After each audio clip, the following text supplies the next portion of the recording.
اب اس میں یہ ہے کہ فرض کیجئے کسی شخص نے کسی مسلمان کو مار دیا، لیکن یہ اس نے کہا کہ میں نے تو مارا نہیں، میرے اتفاق سے میں نے تو تیر چلایا تھا کسی جانور پر، کسی ہرن پر لگ گیا، اس کو ہو سکتا ہے، یہ ممکن ہے۔ تو اب کسی مسلمان کا مسلمان کو قتل کرنا دو طرح کا ہے، قتل خطا اور قتل عمد۔ اس کا کیا حکم ہے؟ ما کان لمؤمن ان یقتل مؤمنا الا خطا، کسی مومن کے لیے یہ روا نہیں ہے کہ مومن کو قتل کرے مگر خطا کے طور پر،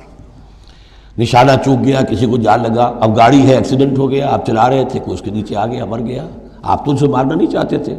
چنانچہ سعودی عرب میں یہ بھی اسی بد کے تحت یہ فیصلے ہوتے ہیں اس کے ایکسیڈنٹس کے، اس قانون قتل خطا کے تحت۔ وہ قانون کیا ہے؟ ومن قتل مومنا خطا، اور جو شخص کسی مومن کو قتل کر دے قتل خطا غلطی سے، فتحریر رقبۃ مومنۃ، تو ایک مسلمان غلام کی گردن کا آزاد کرانا، ودیۃ مسلمۃ الی اہلہ، اور دیت خون بہا اس مقتول کا اس کے گھر والوں کو ادا کرنا لازم ہے، الا ان یصدقوا، الا یہ کہ وہ معاف کر دیں، خون بہا دینا ہوگا۔ یعنی قتل خطا کے بدلے میں آپ قتل نہیں کریں گے، قتل عمد کی جزا میں قتل ہے، لیکن یہ کہ قتل خطا میں قتل نہیں ہوگا۔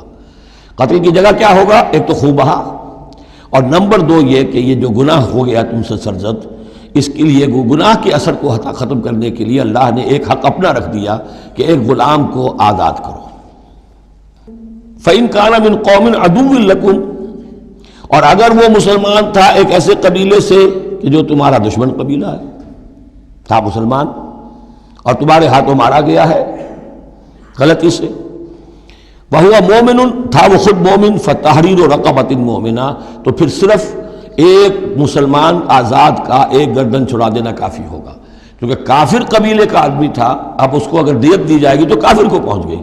وہ تو اس کے گھر والے کافر ہیں، دیت یہاں معاف ہو گئی، لیکن یہ ہے کہ اس کو جو ایک غلام کو آزاد کرنا جو اللہ کا حق تھا وہ برقرار رہے گا۔ وَإِن كَانَ مِن قَوْمٍ بَيْنَكُمْ وَبَيْنَهُم مِيثَاقٌ، اور اگر وہ ہو ایسے قوم سے، ایسے قبیلے سے کہ تمہارے اور اس کے درمیان، اس کے قبیلے کے درمیان معاہدہ ہے، فَدِيَةٌ مُسَلَّمَةٌ، تو پھر وہی حکم آ جائے گا کہ دیت بھی دینی پڑے گی، حوالے کرنی ہوگی،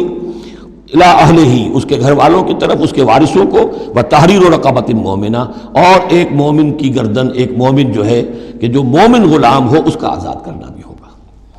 فَمَن لَّمْ يَجِدْ، تو جو یہ نہ پائے، یعنی یہ جو دو حق ہو گئے، ایک ہے دیت، وہ تو مقتول کے جو ورثہ ہے ان کا ہے، اس میں تو معافی نہیں ہو سکتی،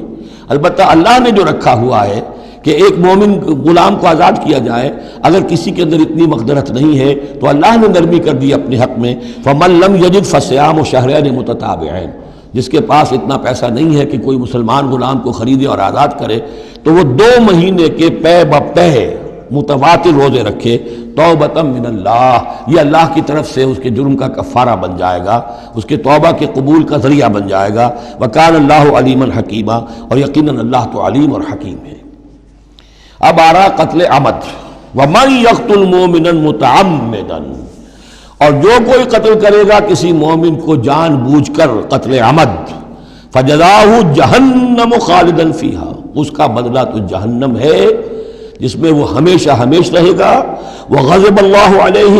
اور اللہ تعالیٰ کا غضب اس پر ہوگا، وَلَعَنَهُ، اور اللہ نے اس پر لعنت فرمائی، وَعَدَّ لَهُ عَذَابًا عَظِيمًا، اور اس کے لیے بہت بڑا عذاب تیار کیا ہے۔ شروع میں آیا تھا کہ 2 چیزیں ہیں، حرمت جان، حرمت مال، معاشرے کی بنیاد اس پر قائم ہے، لہذا یہ کہ ایک مسلمان کا قتل کر دینا بھی اللہ کے ہاں کتنا بڑا ہے۔ آگے چل کر سورہ مائدہ میں اس سے بھی آگے آ گیا، فَكَأَنَّمَا قَتَلَ النَّاسَ جَمِيعًا، کسی ایک انسان کو ناحق قتل کر دینا بھی ایسے ہے جیسے کہ پوری نوع انسانی کو قتل کر دیا، اس لیے کہ تمدن کی جڑ کاٹ دی۔ اور اس سے اندازہ کیجئے ہمارے ہاں کتنا کچھ ایمان و اسلام ہے، یہ جان انسانی جو ہے کتنی سستی ہو چکی ہے، اور قتل عمد جس طریقے سے ہو رہا ہے، مچھر کی جان اور انسان کی جان ایک جیسی ہے۔